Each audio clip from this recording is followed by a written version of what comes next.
এই মৌলবাদী চিংড়ি মাছেরা বাংলাদেশে বসে বসে বক্তৃতা দিচ্ছে, ভারত বিরোধী কথা বলছে, ভারত বিরোধী স্লোগান তুলছে, হিন্দু বিরোধী কথা বলছে, হিন্দু বিরোধী স্লোগান তুলছে, হিন্দুদের মারার কথা বলছে, ভারতীয়দের মারার কথা বলছে।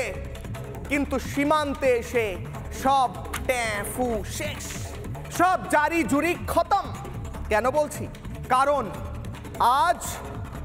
আজ সরাসরি দেখাবো সীমান্ত থেকে, সুখদেবপুর থেকে আমাদের প্রতিনিধি ভাস্কর রয়েছেন, সরাসরি তার কাছে যাব।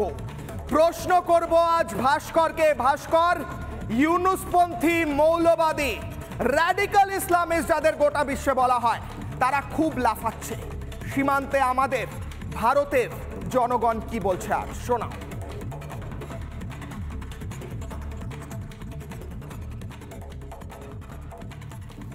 একেবারেই কিশলয়। দেখো, মালদার সুখদেবপুরের যারা বাসিন্দা তারা আদতে দেখিয়ে দিয়েছেন কিভাবে এই জঙ্গি ইউনুসের জঙ্গি বাহিনীকে প্রতিরোধ করতে হয়, এবং দিনভর তারা রিপাবলিক বাংলার সামনে স্পষ্ট কথা বারংবার বলেছেন যে যতই এই মোহাম্মদ ইউনুসের মতো সমাজের কলঙ্করা এই ভারতের দিকে নজর দিক না কেন, মালদার সুখদেবপুরের দিকে নজর দিলে তার পাল্টা প্রত্যুত্তর এই সুখদেবপুরের মানুষ দেবেন।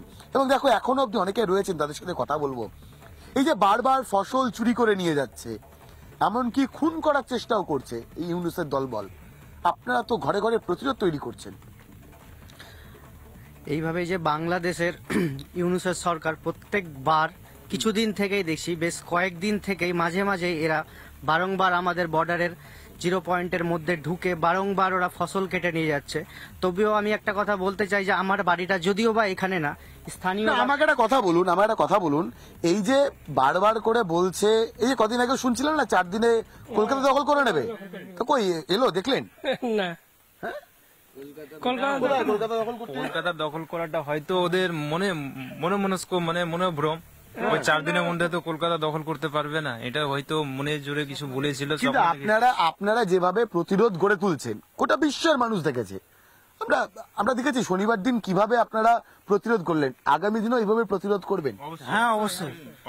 আমরা রোদ বৃষ্টি ঝড় ঠান্ডা আমরা আমাদের বিএসএফ জওয়ানদের পাশে একমতই, আমাদের ভূমি রক্ষার জন্য আমরা দাঁড়িয়ে থাকবো গ্রামবাসী। কিন্তু এই যে বারবার চুরি করে নিয়ে যাচ্ছে, এই তো চোর বাহিনী কখনো গম নিয়ে যাচ্ছে, কখনো ধান নিয়ে যাচ্ছে, কখনো অন্য ফসল চুরি করে নিয়ে যাচ্ছে, এটা আটকাবেন কিভাবে? আবার যদি চুরি করতে আসে কি করবেন? এটাই আটকাবার একটাই প্ল্যান হচ্ছে, বা ওই আমাদের যে ভারত সরকারের ওই তারবন্দি দেওয়ার জন্যই। এটা হয়ে গেলে আমাদের যে ফসল বা জঙ্গি আসছে বা জাল টাকা আসছে এসব বন্ধ হয়ে যাবে। না, কিন্তু এই যে কাঁটাতার তো দিতে দিচ্ছেন এখন বিজেপি আর এই ইউনুসের দলবল, তো যতদিন না কাঁটাতার হচ্ছে ততদিন কিভাবে আটকাবেন? ততদিন আমরা সবাই গ্রামবাসী মিলে আমরা পাহারা দিয়ে থাকবো, বিএসএফদের পাশে থাকবো, থেকে আমরা নিজেরাই থেকে আমাদের ফসল আমরা বাঁচাবো। তুমি তো দেখাচ্ছিলে তোমাকে হাসুয়ার কোপ দেওয়া হয়েছে কালকে, আবার যাবে? হ্যাঁ, তাও যাব। আমাদের মাটিতে ভারতের মাটিতে যেতে বাংলাদেশরা মাটিতে যেতে একবার যদি ভারতে ঢোকার চেষ্টা করে তাহলে ওনাদেরকে মেরে দেবো।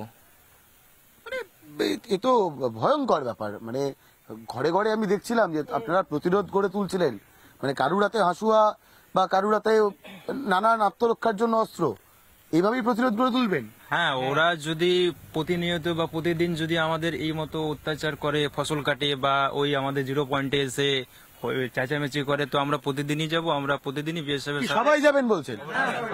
সবাই যাবেন? সবাই মিলে পাল্টা প্রতিরোধ হবে, চোখে চোখ রেখে প্রতিরোধ, পাল্টা প্রতিরোধ দিতে রাজি সবসময়, প্রতি মুহূর্তে। সবাই আমরা প্রতি মুহূর্তে সবাই একসঙ্গে গ্রামবাসীরা আমাদের সবাই মানে বিএসএফ এর পাশে সবসময় আমরা থাকবো আর রয়েছি। এই যে লাগাতার আমি শুনতে পাচ্ছিলাম, মানে আমি তো সুখদেবপুরে আসলেই শুধু আমার কান বারবার একটাই কথা শুনে, ভারত মাতা কি জয়। হ্যাঁ, ভারত মাতা কি, মানে এই তো ভারত মাতা কে, বন্দে মাতরম, বন্দে মাতরম, ভারত মাতা কে, বন্দে মাতরম, বন্দে মাতরম। মানে মানে আপনাদের আপনাদের স্লোগানটা গোটা বিশ্বের মানুষ তো শুনছেন, জবাব চাই বাংলাতেও দেখছেন, মানে প্রত্যেকটা ভারতীয় রক্ত বোধহয় টকবক করে ফুটছে। মানে আগামী দিনেও এইভাবেই প্রতিরোধ চলবে। আগামী দিনেও এরকম ভাবে আমরা প্রতিরোধ গড়ে রাখবো, এমনকি আমরা বন্দী হয়নি ততদিন আমরা এই মতোই প্রতিরোধ করব।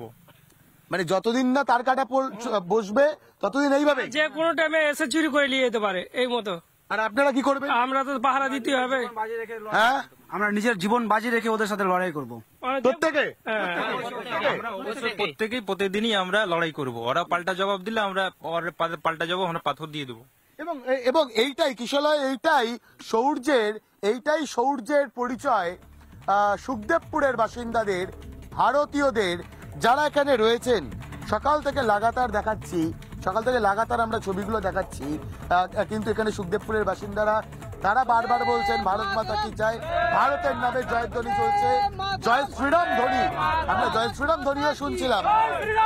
এবং বাবা জয় শ্রীরাম, জয় শ্রীরাম, জয় শ্রীরাম, জয় শ্রীরাম, জয় শ্রীরাম, বন্দে মাতরম। কিশলয় বুঝতেই পারছো, অন্তত এই সীমান্তবর্তী এলাকায় ভারতীয়রা যে জোশটা নিয়ে রেখেছেন, যেভাবে রয়েছেন, যেভাবে লাগাতার তারা ভারত মাতার নামে জয়ধ্বনি করছেন, তাতে একটা বিষয় অন্তত স্পষ্ট, এই জয়ধ্বনি এই মোহাম্মদ ইউনূসদের ভয় পাওয়া হবেই। কিশলয় একেবারেই ভাস্কর, অনেক ধন্যবাদ ভাস্কর, অনেক ধন্যবাদ সেই ছবি তুলে ধরার জন্য। সরাসরি সীমান্ত থেকে বাংলাদেশের মৌলবাদীরা যারা বর্ডারে অশান্ত করার চেষ্টা করছে, তারা হয়তো জানে না, তাদের হয়তো বোধ হয়নি যে এই মুহূর্তে কাদের সঙ্গে তারা এই সমস্যা ক্রিয়েট করার চেষ্টা করছে। তার কারণ বড় ভুল করছে তারা যদি তারা ভাবে ভারত 1 সেন্টিমিটার জমি কোন শত্রুপক্ষের হাতে তুলে দিতে রাজি হবে। আবারও মনে করাই, यदा यदा हि धर्मस्य ग्लानिर्भवति भारतः अभ्युत्थानम् अधर्मस्य तदात्मनां सृजाम्यहम्। ভারত সেই মানুষের দেশ, সেই পপুলেশনের দেশ যারা নিজেদের প্রাণ বাজি রেখে নিজের দেশ ও মাতৃকা রক্ষা করে। নানা ধরনের কন্টেন্ট দেখার জন্য লাইক করুন, শেয়ার করুন আমাদের ফেসবুক পেজ, সাবস্ক্রাইব করুন আমাদের ইউটিউব চ্যানেল। পাশাপাশি অন্যান্য ব্রেকিং নিউজের জন্য অবশ্যই চোখ রাখুন রিপাবলিক বাংলায়।